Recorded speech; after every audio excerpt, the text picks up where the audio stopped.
And then we'll have a brief introduction followed by dinner. And tomorrow then you can proceed to the field wherever you want to go.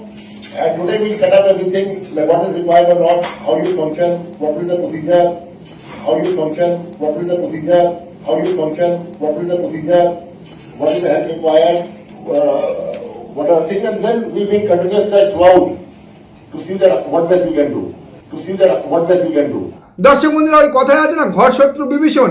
এখন ভাবছি নির্বাচন কমিশনকে আগামী দিনে এই ভারতীয় জনতা পার্টি তা না বলে বসে। কারণ প্রথমত তারা যে টার্গেট দিয়েছিল 1.5 কোটি নাম বাদ যাবে, তা তো নির্বাচন কমিশন তার খসড়া তালিকায় পূরণ করতে পারেনি। সেখানে মাত্র বাদ পড়েছিল 58 লক্ষ, যে কারণে আমদানি হয়েছিল নতুন লজিক্যাল ডিসক্রিপেন্সি। আবার সেই লজিক্যাল ডিসক্রিপেন্সিতে যে 1,20,00,000 মানুষকে সন্দেহের তালিকায় তুলেছিল, সেখান থেকে 54 লক্ষের নাম উঠে গিয়েছে ফাইনাল তালিকাতে, পড়ে রয়েছে 60 লক্ষ। সেই 60 লক্ষ আবার গিয়েছে বিচারপতিদের হাতে সুপ্রিম কোর্টের নির্দেশে। আর সেই বিচারপতিদের হাতে থাকা 60 লক্ষের মধ্যে থেকে নাকি অলরেডি 15 লক্ষের স্ক্রুটিনি কমপ্লিট হয়ে গিয়েছে, যেখান থেকে মাত্র বাদ পড়েছে 2 থেকে 3%। কে বলছে? পশ্চিমবাংলার মুখ্য নির্বাচন কমিশনার মনোজ আগরওয়াল নির্বাচন কমিশনারের বডি মিটিংয়ে, যে ভিডিও আপনাদেরকে দেখালাম। এবং তিনি আরও বলছেন, এভাবে যদি কাজ আগায় এবং এভাবে যদি কাজ চলে, তাহলে নির্বাচন কমিশন নির্দিষ্ট সময়ের মধ্যে নির্বাচন ঘোষণা এবং নির্বাচন সম্পন্ন করতে পারবে। অর্থাৎ মুখ্য নির্বাচন কমিশনার মনোজ আগরওয়ালের কথা অনুযায়ী প্রাক্তন বিচারপতিরা সুপ্রিম কোর্টের নির্দেশে তাদের হাতে যে 60 লক্ষের স্ক্রুটিনি চলছে, তারা যেভাবে কাজ আগাচ্ছে সেভাবে যদি কাজ আগায়, তাহলে মনোনয়নপত্র প্রত্যাহারের শেষ দিন পর্যন্ত স্ক্রুটিনির কাজ সম্পূর্ণ হয়ে যাবে এবং সম্পূর্ণ বা পূর্ণাঙ্গ তালিকা নিয়ে নির্বাচন কমিশন নির্বাচন করতে পারবে। আর সব মিলিয়ে যদি তাই হয়, তাহলে 1 নম্বর যে অতৃপ্ত আত্মারা এই পশ্চিম বাংলায় রাষ্ট্রপতি শাসনের জন্য অধীর আগ্রহে তীর্থের কাগের মতো হাঁ করে বসেছিল, তাদের মুখে তো ব্লিচিং ফিনাইল পড়বে। ওনাকে জেতানোর মতো ভোটার ভবানীপুরে নেই, এসআইআরে পরিষ্কার। হ্যাঁ, ওই যে বলছিলাম, খসড়া তালিকায় নাম বাদ এবং আন্ডারে আর জুডিসেকশন, অর্থাৎ ভোটার তালিকা থেকে একটা বড় অংশের নাম উড়ে গেলেই ওনারা ক্ষমতায় চলে আসবে। যে স্বপ্ন ওনারা দেখছেন দিবারাত্রি ধরে, তার স্রষ্টা অর্থাৎ এই তত্ত্বের স্রষ্টা শুভেন্দু অধিকারী, তিনিও তো লম্পজম্প করছিল। ভবানীপুর থেকে খসড়া তালিকায় 42,000 নাম বাদ দিয়েছে এবং 18,000-এর নাম রয়েছে আন্ডারে আর জুডিসেকশনে, সব মিলিয়ে 60,000। অর্থাৎ মমতা বন্দ্যোপাধ্যায় জেতানোর ভোটার নাকি ভবানীপুর থেকে ভ্যানিশ হয়ে গিয়েছে। হ্যাঁ, দিস ইজ রংফুলি ডান, जानबूझ के काट दिया through AI and through BJP.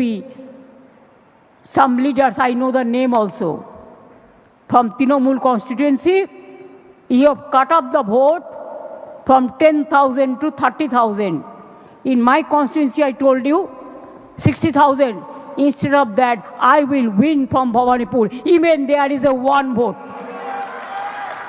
তাহলে শুভেন্দুবাবু, আপনার আবিষ্কার করা তথ্য অনুযায়ী ভোটার তালিকা থেকে বর্তমানে কত নাম বাদ পড়েছে, তার উপরে যদি আগামী 2026 বিধানসভা নির্বাচনের জয় পরাজয় নির্ণয় হয় বা নির্ভর করে, তাহলে আপনারা অর্থাৎ ভারতীয় জনতা পার্টি যে পশ্চিমবাংলা থেকে 2021 বিধানসভা নির্বাচনে 77টা আসন জয়লাভ করেছিলেন এবং যার মধ্যে থেকে বর্তমানে আপনাদের হাতে মেরে কেটে 64টা আসন রয়েছে, সেই 64টা আসনে আপনাদের জয়ের মার্জিন এবং ভোটার তালিকা থেকে বর্তমানে যে নাম বাদ পড়েছে তা যদি যোগ বিয়োগ করা হয়, সেখানে তো দেখা যাচ্ছে আগামী 2026 বিধানসভা নির্বাচনে ওই আপনার তত্ত্ব অনুযায়ী 64টা আসনই আপনাদের হাতছাড়া হবে।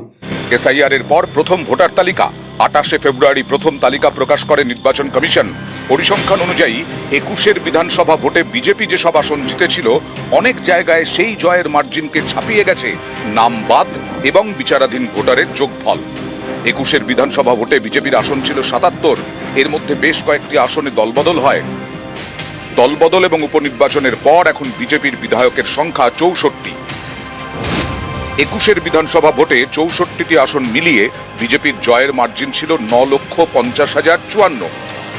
এসআইআর এর পর এই 64টি আসনে নাম বাদের সংখ্যা 10,84,608, বিচারাধীন 4,66,182।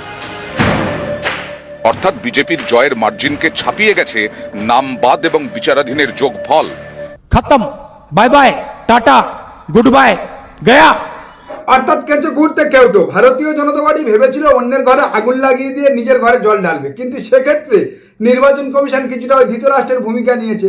দেখা যাচ্ছে ভারতীয় জনতা পার্টি যে সমস্ত বিধানসভা আসনগুলোতে জয়লাভ করেছিল, সেই সমস্ত বিধানসভা আসনগুলোতে কেবল ডবল নয়, কোথাও কোথাও ট্রিপল অর্থাৎ 3 ডবল নাম বাদ পড়েছে। যেমন উদাহরণ হিসাবে ধরুন শুভেন্দু অধিকারীর নন্দীগ্রাম, যেখান থেকে উনি 2021 বিধানসভা নির্বাচনে জিতেছিল মাত্র 1900 ভোটে, সেই 1900 ভোটে জেতা নন্দীগ্রাম বিধানসভা কেন্দ্রে নাম বাদ পড়েছে 10,000 প্লাস, 10,500 সামথিং নাম বাদ পড়েছে। আর সেই দিক থেকে তাহলে যদি দেখা যায় শুভেন্দুবাবু, আপনার ওই থিওরি অনুযায়ী আপনি যেটা বলছেন মমতা বন্দ্যোপাধ্যায় যেটা 58,000 ভবানীপুর কেন্দ্রে, ভবানীপুর বিধানসভা কেন্দ্রে নাম বাদ পড়েছে প্রায় 60,000-এর মতো, তাহলে মমতা বন্দ্যোপাধ্যায় হেরে যাচ্ছে আগামী 2026 বিধানসভা নির্বাচনে। আর আপনি যেখান থেকে জিতেছিলেন 1900 ভোটে, সেই নন্দীগ্রামে তো নাম বাদ পড়েছে 10,000-এরও বেশি, তাহলে আপনি জিতবেন নন্দীগ্রাম থেকে কিভাবে? ওসমান চক, রাজারাম চক, হাসুরঘাটা, নীলপুর, মোহাম্মদপুর, দক্ষিণ চেন্দামারি, গড়চক্রবেড়িয়া। দেখছি একটা ভালো পাত্রী পাওয়া যায় কিনা। ওর 56 বছর বয়স পড়েছে, তো 40-42 বছরের একটা ভালো পাত্রী খুঁজছি। লিডার অফ দ্য অপোজিশনের বিয়েটা আমি দিয়ে দেওয়ার ব্যবস্থা করব, যা খরচা হবে আমি করব।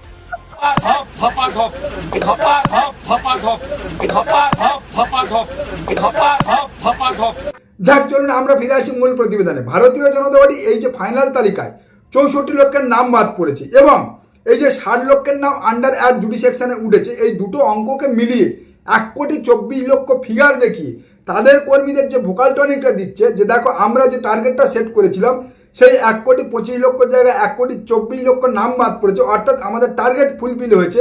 আর একটা এত বড় অংশের ভুয়ো ভোটার, রোহিঙ্গা ভোটার, তাদের ওই সর্বভারতীয় সভাপতির কথা অনুযায়ী ভোটার তালিকাতে বাদ যাচ্ছে, মানে আগামী নির্বাচনে ভারতীয় জনতা পার্টি হাসতে হাসতে ক্ষমতায় চলে আসবে। সেক্ষেত্রে বলে রাখি, 1 নম্বর, নির্বাচন কমিশন তাদের খসড়া তালিকায় যে 58 লক্ষ নাম বাদ দিয়েছিল, সেই 58 লক্ষ বাদ পড়া নামে কিন্তু একটা রোহিঙ্গা বা একটা ভুয়ো ভোটার দেখাতে পারেনি। নির্বাচন কমিশন জানিয়েছিল এই যে 58 লক্ষ নাম বাদ পড়েছে তা সম্পূর্ণ ডুপ্লিকেট ভোটার, মৃত ভোটার এবং শিফটেড ভোটার। আর যে বাকি পরবর্তীতে 1,20,00,000 লজিক্যাল ডিসক্রিমিনেশন নাম এনেছিল, সেই 1,20,00,000 মধ্যে 60 লক্ষের নাম তো নির্বাচন কমিশন নিজে স্ক্রুটিনি করেছে, সেই স্ক্রুটিনির মধ্যে থেকে আবার 54 লক্ষের নাম ফাইনাল তালিকায় উঠে গিয়েছে, মাত্র 6 লক্ষের নাম বাদ পড়েছে। এখন সেই পার্সেন্টেজটা যদি ধরা হয়, 60 লক্ষের মধ্যে 54 লক্ষের নাম ফাইনাল তালিকায় উঠেছে, মাত্র 6 লক্ষ বাদ পড়েছে, অর্থাৎ 10%।